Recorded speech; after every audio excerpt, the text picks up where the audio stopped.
Hello there, Nikki here. I hope you are all well. Today I would like to talk about family patterns, legacy and cultural burdens, and intergenerational trauma.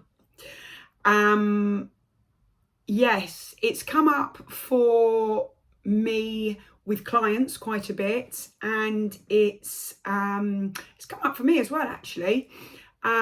I think what with the Scorpio new moon coming, eclipse season, veil is quite thin, you know, I think I don't know, there is something we need to look at this kind of thing as humanity and personally, obviously, and it's coming up for a lot of us right now. So,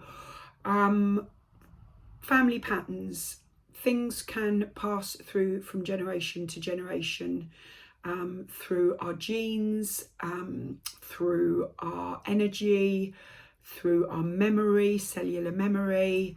You know, people like me at my age, I'm a year away from 50 now. My parents lived through the war. Well, my dad did. He was a little baby at that time.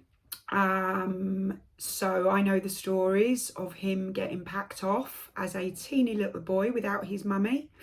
My dad's amazing, by the way. And, you know, I know that happened, and I know it was traumatic for my dad as a little boy. I know that my mum was also sent away as a little girl, away from her mummy. Yeah, so I might not have experienced those things, but I know they happened. And I suppose the way it works is you kind of have that energy in your psyche for your parents, for what happened.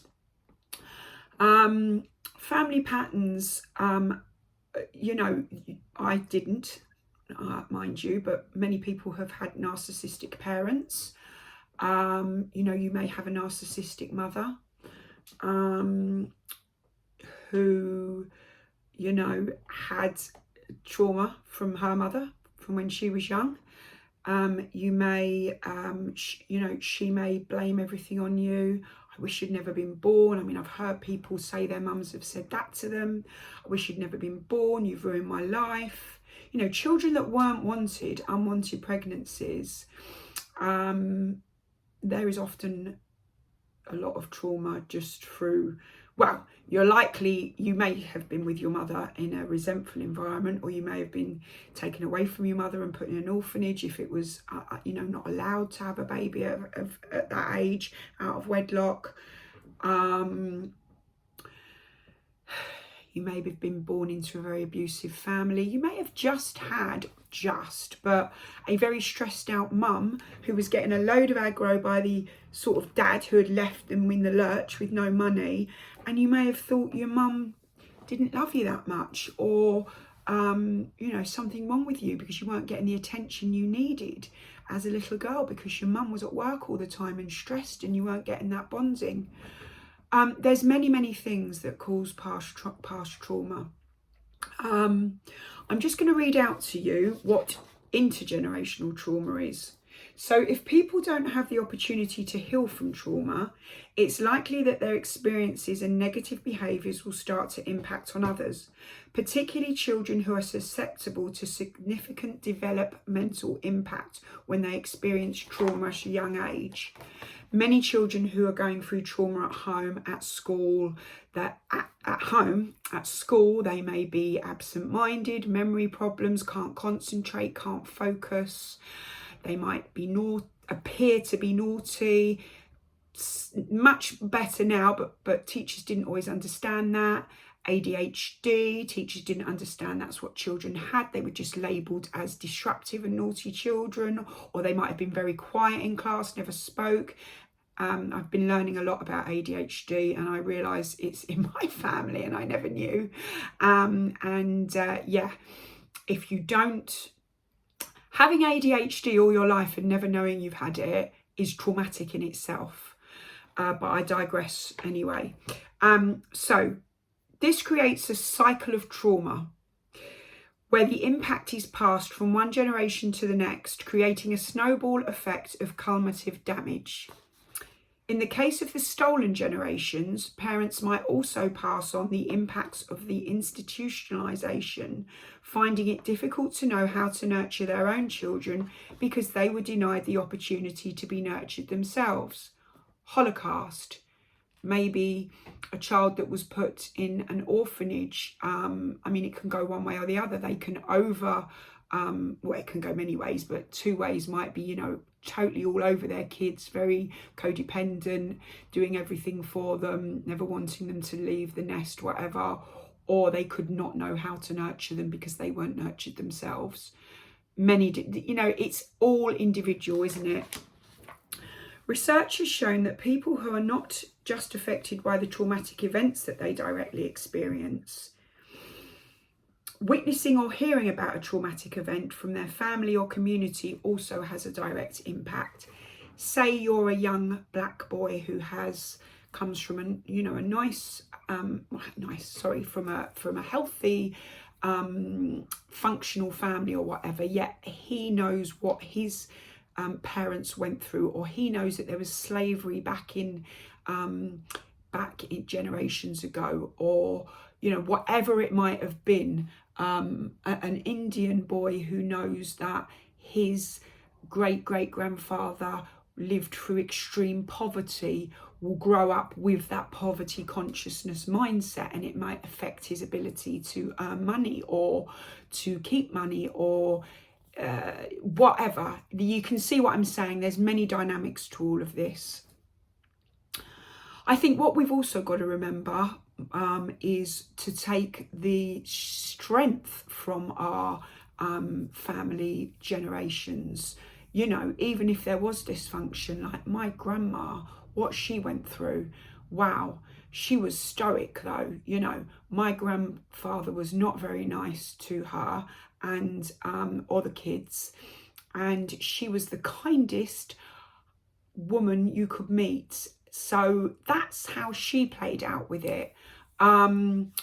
She never complained. She just kept going. So it's embrace those parts, absolutely, and thank your ancestors for them. And then the ancestors that may not have been like that and may have caused their family pain and trauma, there's no excuse for abuse ever. But if you can at least acknowledge and understand why they might have behaved the way they did, then it may make it a little bit easier for you, because you will know that whoever treated you badly and caused you trauma, that was their shit, not yours. No, you didn't do anything wrong. There was absolutely nothing wrong with you. You were good enough. You were lovable. And these are the kind of things that we deal with in trauma therapy. Knowing about your family past and what traumas may have gone on for your family is very helpful. And if you don't know, you could have past life regression. You could have hypnotherapy. I have done loads of past life regressions. I was taught in the Dolores Cannon quantum healing hypnosis therapy. That is crazy stuff. It's absolutely amazing. And I also do past life regression in other types of hypnotherapy too. Quantum healing goes into many, many past lives. So yes, I wanted to show you Amanda Ellis's card. She is the author of the Archangel Metatron Self-Mastery Oracle. Absolutely brilliant deck of cards. And this is the Ancestors Appreciation and Healing card. So we want to appreciate our ancestors, and we want to heal from the trauma that they went through that has passed down to us. Whether anyone physically did anything to us, it doesn't have to be like that. It can just be energy that came through in the womb when our mothers were stressed, or our mothers and fathers were arguing, or, your mother may not have wanted you, and you know, she was feeling all this fear, and you might have had to been given away and she didn't want to, and her, you know, there's loads, isn't there? There's loads going on here. I will read what Amanda Ellis says in her book to you in a minute, because it's really great. But one of the things she said is that the ancestors are over that other side of the veil very strongly at the moment, waiting for our forgiveness, sort of thing. So what was it she said? Those on the other side of the veil often stand with us, waiting for forgiveness, acknowledgement, and freedom from pain that we were not able to clear that they were not able to clear while alive. Freeing them frees us. Healing is not limited to any one time, place, and event. Its effects are far-reaching and cross many realms of existence. If we forgive and heal, we are healing future generations, because our children are going to have this trauma in their psyche and in their DNA if we don't heal it. My children were, luckily, when they were little, I just kind of started to embark on my spiritual journey. And I did a lot of meditation at a young age with them. And yes, I'm not saying that they never have any shit go on. But what is nice is they might not always deal with it well, absolutely, but they do know how to realign their nervous system. They'll go out in nature, they will meditate, they will deep breathe. It is great to teach your children these tools if you haven't already done so. You've got to teach yourself first, obviously. Excuse me, I'm going to have a little sip of coffee. Now, don't make hereditary illnesses a self-fulfilling prophecy for you. So if you have a history of a certain type of disease in your family, you will often worry anytime you get ill, anything that happens, oh gosh, it's that, I'm getting that. Doesn't have to be that way. You know, I know many people believe that if their family, it runs in their genes, they're going to get it. We can change that through, believe it or not, mindset, what we eat, what we feed our brains, our lifestyle, our environment. It's really proven now that 80, even 90% of illness is caused by stress and trauma and stuff like that. There is only a small amount of diseases that are actually, you know, that you're born with, or that haven't come through. They kind of come through genetically, but there's a lot more that can be done nowadays.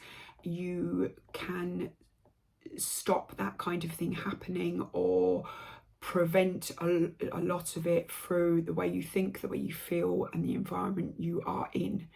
And we can all change that. We can't change what happened when we were young, but we can change now what we do with our children, and the energy in ourselves, and the mindset that we think about things.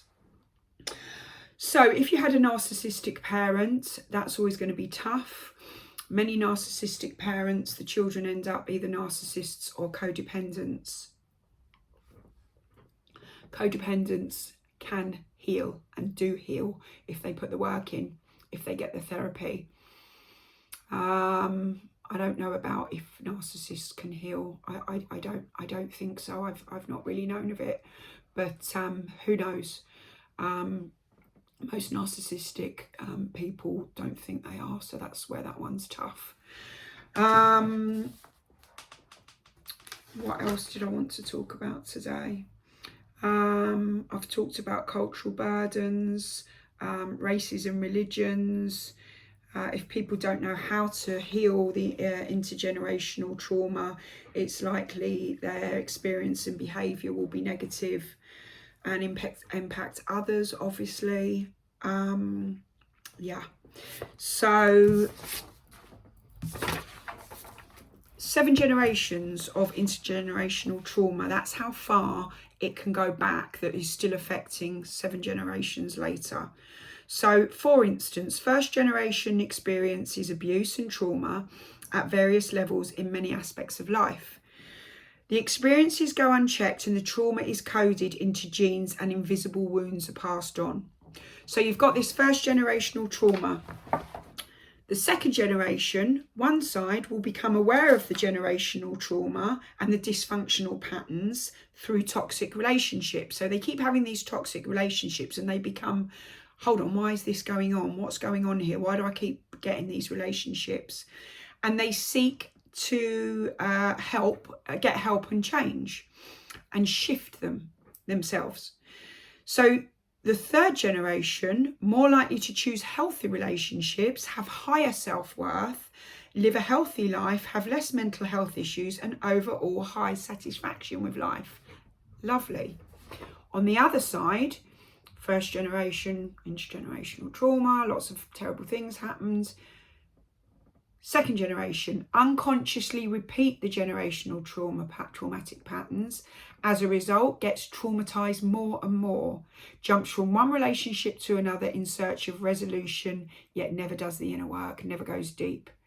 The third generation face complicated issues in most of the aspects of life, reenacts traumatic patterns that have no connection with present life situation, ends up with a potentially absent and abusive partner.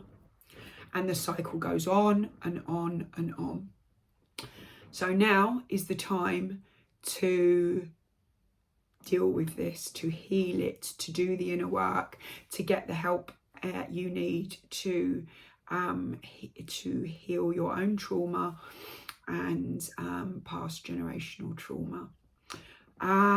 Yes, so that is about it. From what I wanted to say. Funnily enough, the card on the top of the pack is red.